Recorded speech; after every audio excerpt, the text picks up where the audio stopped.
It's 40,000 years ago, and you catch someone's eyes across the fire. No phone lighting up, no profile to scroll, just your heart, suddenly loud in your chest. No text to reread, no first date planned, just firelight and a feeling you can't quite name. Your palms are sweating, your throat is tight, and you have absolutely no idea why. If that exact spark had failed, even once in even one ancestor, you would not exist. Every single ancestor, back thousands of generations, felt this same spark and acted on it. Tonight, your phone buzzes with a name you like, and your heart does the exact same thing. That flutter is not new. It is not modern. It is not even, strictly speaking, human. What you feel tonight is older than your species and stranger than you have ever imagined. Scientists are still studying exactly why, but the feeling itself has never needed proof. This is how falling in love actually began, and why some of it isn't what you think. Controlled fire gave your ancestors something rare, hours of firelit evening, freed from just survival. And in those hours, for the first time, there was room for something else entirely: courtship.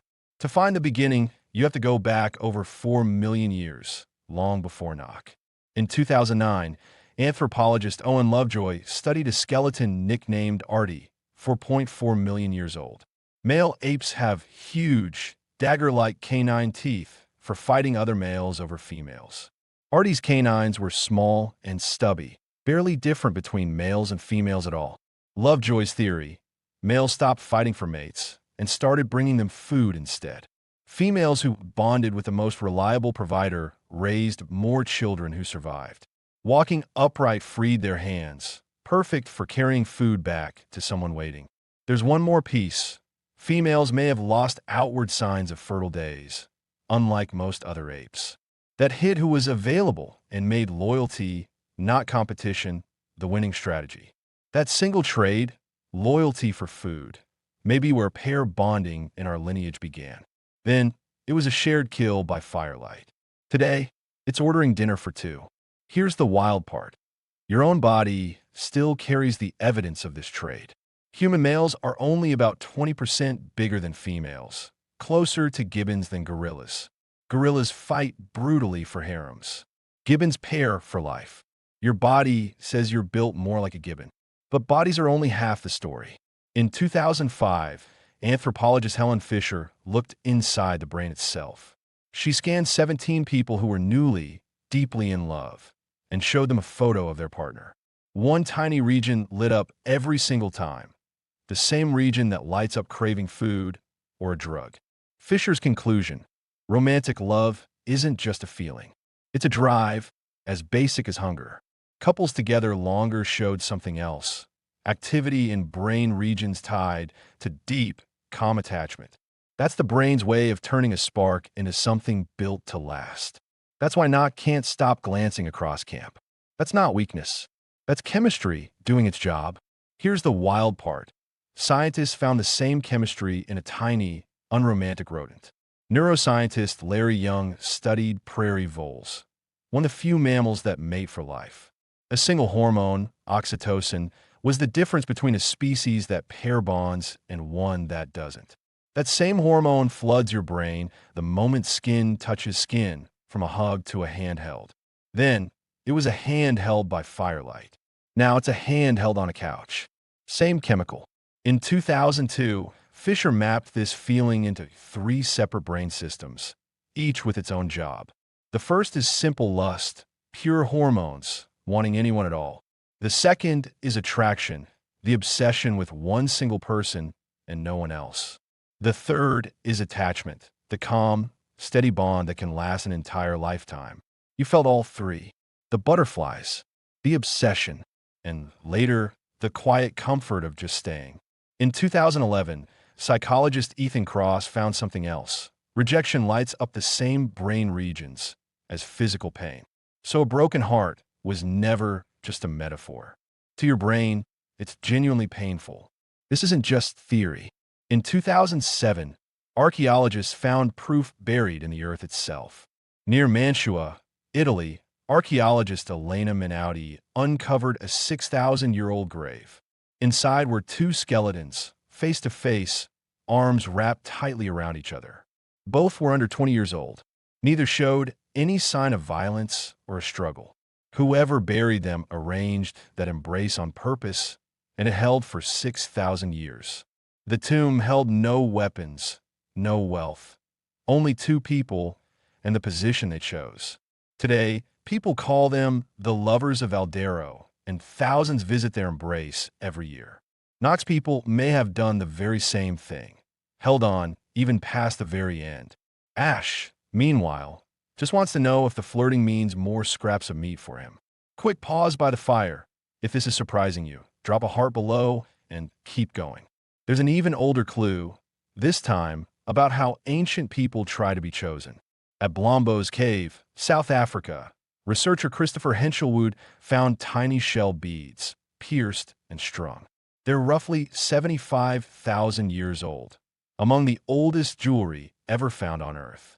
Researchers like Marion Van Haren believe people wore them to stand out, to be noticed and chosen.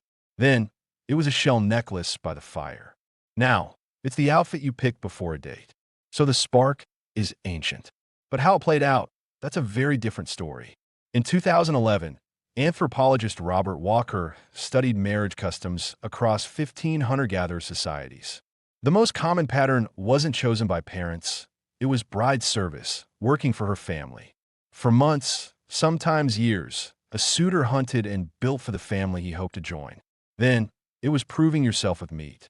Now, it's showing up early to meet the parents. And most of it wasn't the harem you might imagine. 87% kept it to one partner.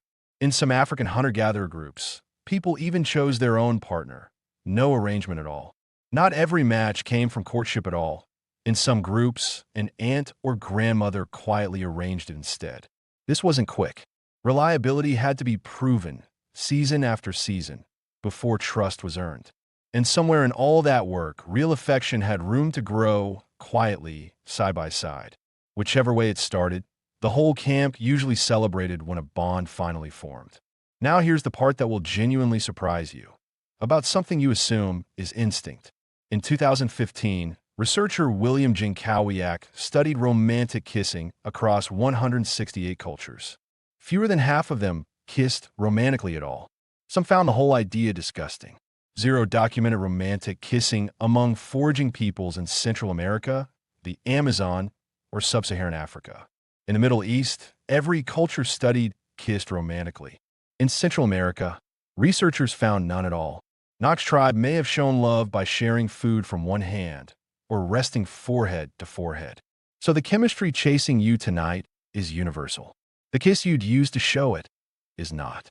That means almost everything you think is natural about romance is something your culture taught you. But one flirting signal survived almost everywhere on Earth, virtually unchanged. Ethologist Irene Oz Abel-Ibsfeld filmed Courtship in dozens of cultures, from Papua New Guinea to Paris. In nearly every single one, he found the exact same quick eyebrow raise, barely a sixth of a second.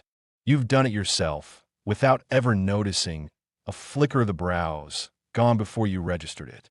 So some of romance really is written into you. The rest, you were taught without ever realizing it. So, how did ancient humans actually fall in love? Exactly the way you do. Chemistry lit the spark. And their culture, same as yours, decided exactly how that spark got shown. So what happened to Knock across that fire 40,000 years ago? The same thing that happens to you. Heart pounding, palms sweating, no idea what to say. Knock didn't need flowers or a perfect text. Just proof. I will be reliable for you. That single trait, reliability for closeness, carried a species through 4 million years. It survived ice ages, floods, famine, and it is still running quietly inside your chest right now.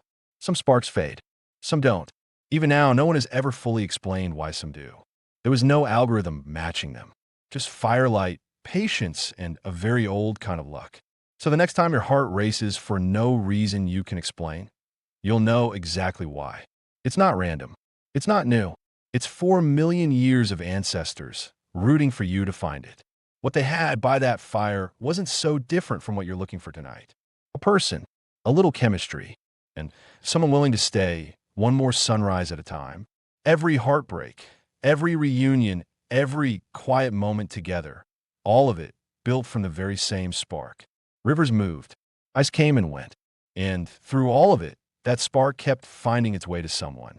It found its way to Knock, and 40,000 years later, it's still finding its way to you. Same human, different world. If you've ever wondered why love feels this old, now you know. Tell me below, what's your firelight moment? The second you knew? But not every story around that fire ended so gently. Next time, what happened when someone in Knock's tribe wouldn't stop tormenting everyone else? Same human, different world. See you by the next fire.